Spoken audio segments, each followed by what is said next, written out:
Quel talent spécial finance et gouvernance, en direct sur Lux Radio, nous sommes au Hawk Restaurant. Merci aux sponsors My Coaching Partners et PrestaFlex.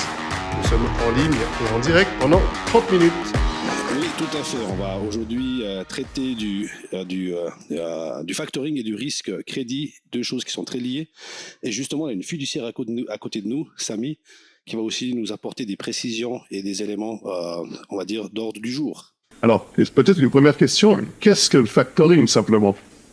Ah, là, ça, c'est une très bonne question. Donc, le factoring, c'est simplement la cession des créances. Lorsque vous avez des clients qui vous payent à 60 jours, 90 jours ou 120 jours, quand vous travaillez avec des gros groupes comme Migros, Coop, etc., eh bien, ils attendent le temps d'écoulement de la marchandise souvent, et puis ils vous payent après la facture, ou vice-versa. Donc, où vous êtes une agence temporaire, vous recevez la facture vous encaissez dans 90 jours, 60 jours, vous devez payer les salaires, donc vous avez besoin de liquidité et ce qu'on appelle les avances sur les créances que vous émettez. Très bien. Samy Affolter, tu es le CEO de Financial Keepers SA. Peut-être juste te présenter et ensuite on va aborder la thématique. Oui, donc Financial Keepers, donc Samy Affolter effectivement, Managing Partner de Financial Keepers SA. Donc on est une fiduciaire qui mettons à profit notre expérience de fiduciaire pour permettre aux entreprises qu'on accompagne d'avoir des insights sur leurs finances. L'objectif est vraiment de pouvoir apporter un service day to day pour permettre de rendre la compta un outil de pilotage et pas juste d'avoir ses finances 9 mois plus tard, 9 mois après la fin de l'année et de coup pas pouvoir l'utiliser pour piloter sa société. Voilà. Donc un pilotage en temps réel. Oui, c'est ça. Ce qui permet de mieux gérer le risque de crédit notamment. Mieux gérer le risque de crédit.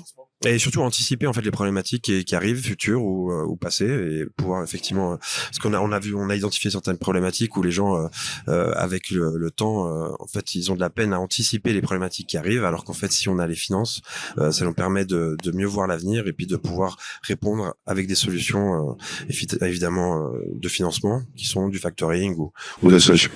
Justement, quelle autre solution ? Je peux dire peut-être. Ah oui, moi étant dans le finance d'entreprise depuis des années, ce que je constate souvent, c'est que malgré aujourd'hui, on a encore beaucoup de fiduciaires où on travaille avec des clients, etc., où leur comptabilité met du temps à venir. Ça veut dire que c'est pas à jour. Souvent, on arrive maintenant, vous voyez, on est en 2025, on demande la comptabilité de 2023, on n'a toujours pas reçu, etc. Alors qu'au jour d'aujourd'hui, on peut faire en une semaine, on peut avoir un arriéré, on peut déjà avoir comptabilisé. Alors qu'on travaille certains fiduciaires où c'est ultra rapide, notamment chez Samy, on a les comptes à jour, les éléments vont vite et puis les documents aussi que le client fournit, c'est pas l'ancien classeur, etc. Donc moi je trouve au jour d'aujourd'hui où on souffre, on a deux types de fiduciaires, à l'ancienne manière et la nouvelle où ils peuvent fournir des éléments très rapidement. Voilà. Samy, quel est l'enjeu aujourd'hui pour une entreprise? Il y a des problèmes de Bon, il y a plusieurs choses. C'est qu'on voit que les liquidités, c'est devenu de plus en plus compliqué sur le marché aujourd'hui. Les gens tirent un peu plus sur la corde. Au lieu d'être payé à 10 jours, on est payé à 30, 40, 45, 60. Notamment aussi, tu parlais des grands groupes. Et effectivement, les grands groupes, c'est encore différent. On est plutôt à 90 jours, 120 jours, 150 quand ils sont gentils. Donc, il y a cette problématique-là sur les liquidités. Et c'est vrai que aujourd'hui, on voit aussi des sociétés où le problème c'est pas tant le temps de paiement du client, c'est aussi le temps du cycle de facturation de manière plus globale. Bon, c'est un sujet encore à part, mais ça c'est plus du process. Mais des fois on accompagne les clients aussi pour leur proposer justement de renégocier les conditions avec leurs clients. Et ça c'est un des éléments aussi importants avant même de penser factoring d'ailleurs. Et en plus, les institutions plus étatiques aujourd'hui ont resserré la vis, notamment en matière de charges sociales. C'est juste une pause. Effectivement, il y a eu un changement de loi au début de l'année avec les conseillers d'État Fontanet et Bachmann qui ont insisté sur le fait que justement ils allaient mettre en application ce changement de loi. Donc, il consiste en fait que les dettes publiques seront passibles de faillite alors qu'avant c'était de la saisie. Donc, ça veut dire que si on a des dettes publiques en poursuite, maintenant c'est la voie de faillite. Et donc là, c'est une problématique. Bon, on a vu le changement de loi est opéré début d'année. On n'a pas encore vu d'application concrète de ça. Tant qu'on discute avec les fournisseurs, les prestataires d'AVS notamment, tant qu'on est dans la discussion, en fait, on n'a pas vraiment ce risque-là. Mais il faut faire attention parce qu'on ne sait pas à quel moment ils vont durcir cette application. Si on généralise un peu cette problématique de financement et de gestion de la comptabilité, Aujourd'hui, quel est le challenge d'une entreprise dans sa gestion de la comptabilité de son financement? Le challenge principal. Le challenge principal, c'est déjà d'avoir une bonne vision. Le problème, c'est que quand on en parlait tout à l'heure, il y a l'importance des KPIs, mais parce que des fois, quand on est entrepreneur, on a la vision des comptes, on a la vision du compte bancaire. Combien on a d'argent sur le compte, combien on n'a pas d'argent sur le compte. Sauf que on voit régulièrement qu'il n'y a pas la vision du bilan. Très peu d'entrepreneurs savent lire un bilan. Mais un bilan, ça nous permet de voir les actifs, mais aussi les passifs.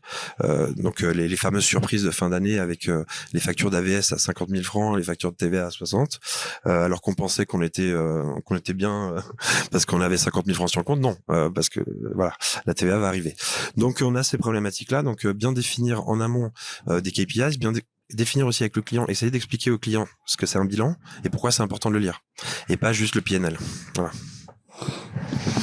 Je vois que Loris, tu as des questions, c'est ça? Non, on a notre technicien Loris qui fait des réglages en direct, c'est génial. Munir, peut-être une question pour Samy. Oui, alors ce qui est important, enfin moi étant dans la finance, de l'autre côté, moi la question que je poserais, c'est que à quel moment on détecte, une fiduciaire, parce que les fiduciaires, elles font souvent la comptabilisation, mais elles vont pas au-delà d'aller dire ok au client, écoutez là il faut faire bouger, là il y a certaines choses, paramètres qui jouent pas, etc. Il y a certaines de vos marges qui jouent pas, etc. Et je pense, ce que je vois chez Samy, c'est différent. Ils interviennent, ils regardent, donc ces informations. À quel moment vous intervenez avec le client, votre employé intervient et dit ok là il faut quand même nous on trouve c'est un peu louche ou la marge est problématique. Tu as raison, c'est une bonne question. Là aujourd'hui, on a vu par expérience, qu'on avait beaucoup, c'était par sollicitation, des clients qui nous partager leurs problématiques, puisque on est au premier contact avec les clients, donc forcément dès qu'ils ont des problématiques, ils nous demandent. Nous, on peut faire aussi, on intervient de manière trimestrielle, par exemple quand on fait les comptes, ou de manière mensuelle. Et là, on peut évidemment anticiper des problématiques, comme je disais tout à l'heure. Mais aujourd'hui, nous, on aimerait automatiser ça justement, vu qu'on a accès à toutes les bases de données de nos clients et toutes les comptes. On aimerait automatiser justement ces KPIs pour pouvoir avoir des alertes par client, en disant voilà tel client, parce que voilà, on a 300 clients, on peut pas tous les monitorer. Et donc, l'idée d'avoir une alerte qui permet justement de dire, tiens, ce client-là, il a peut-être une problématique cash qui va arriver, c'est quelque chose qu'on est en train de mettre en place. Donc, le maître mot, c'est la capacité d'anticipation. C'est vraiment cette capacité-là. Oui, alors c'est aussi, à part la capacité d'anticipation, il y a aussi une problématique qui est assez flagrante, c'est-à-dire que on oublie souvent que les débiteurs, c'est le sang de l'entreprise, donc ça circule. Et l'autre particularité, c'est la structure du bilan. Donc souvent, c'est pas souvent les hommes d'affaires ou les dirigeants, ils regardent le chiffre d'affaires, ils regardent leur marge, mais ils regardent pas la structure du bilan. Donc il suffit d'avoir une perte. C'est ce qu'on revient un peu au sujet de base aussi, c'est que l'assurance crédit et le factoring, il suffit d'avoir des pertes sur des clients, des débiteurs. Il vous faut combien pour aller récupérer cette perte? Combien de chiffre d'affaires supplémentaire vous devez faire pour aller récupérer cette perte que vous avez pour l'année passée, etc., sur un client, et le temps que ça vous prend, parce que premier rappel, deuxième rappel, etc., toute cette partie-là. Donc il existe des outils qui sont le factoring et l'assurance crédit qui vous couvrent la créance en cas de défaillance du client. C'est des petites primes qui sont pas sur le chiffre d'affaires.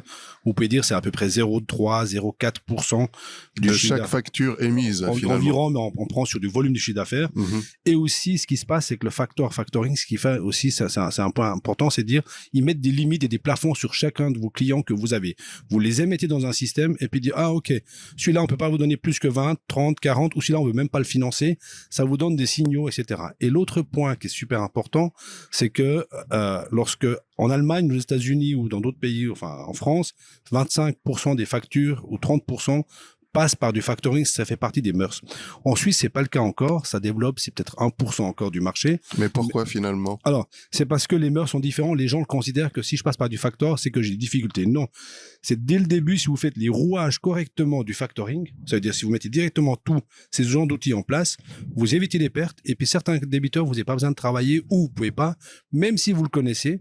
Et il y a un autre aussi, un point important, c'est que quand ça passe par le factor, c'est comme une boîte de recouvrement, votre client paye plus vite. Donc, eux, ils regardent pas, on se connaît, etc., etc.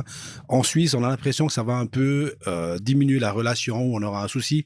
C'est pas du tout le cas. C'est un principe qu'il faut mettre en place. Comme ça, vous avez de la rigueur sur les factures. En Allemagne, c'est comme ça. En France, ils le font aussi. Et l'assurance crédit, je reviens juste cette partie de l'assurance crédit, c'est un excellent outil pour éviter les pertes.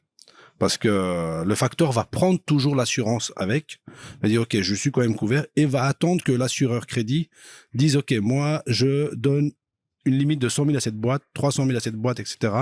Donc moi j'ai eu beaucoup de cas où j'ai beaucoup de dirigeants qui me disaient ouais non c'est la boîte j'adore, mais moi je disais non on peut pas travailler, cette facture on la prend pas, mais les autres on les prend. Donc voilà. tu conseilles à toutes les entreprises finalement de faire appel au factoring. Alors pas toutes sont éligibles parce que c'est des clients qui payent à 10 jours, 15 jours où c'est bien maîtrisé, où vous travaillez avec, vous savez que ça encaisse, il y a pas de souci. Mais je dis souvent ça sert à rien de faire un crédit pour amplifier. Ça veut dire que pour avoir 100 clients de plus, vous avez 100 clients aujourd'hui, vous avez 100 clients de plus demain. Je vous donne 1 million par exemple, ok, vous avez un prêt, mais par contre vous n'avez pas mis le factoring en place, vous aurez encore plus de problèmes parce que votre liquidité sera encore plus tendue. Vous aurez un plus gros, on va dire, trou. C'est ça qu'il faut considérer. Merci Munir Aslan de la société Prestaflex.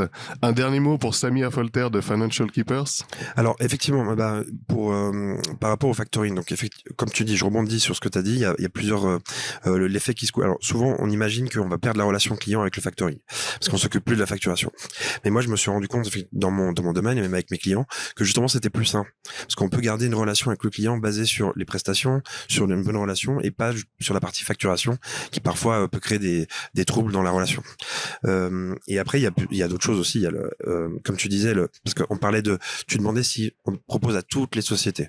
Moi, j'ai vu que des sociétés, effectivement, il faut voir selon le modèle de business qu'il y a. Un restaurant, par exemple, ça n'a pas de sens parce que il est payé avant de payer ses fournisseurs. Mais d'autres modèles, effectivement, il faut bien les réfléchir en amont et mettre les bons outils en place, le factoring et d'autres. La gestion de la liquidité, c'est le maître mot. Merci à Samir Folter de Financial Keepers.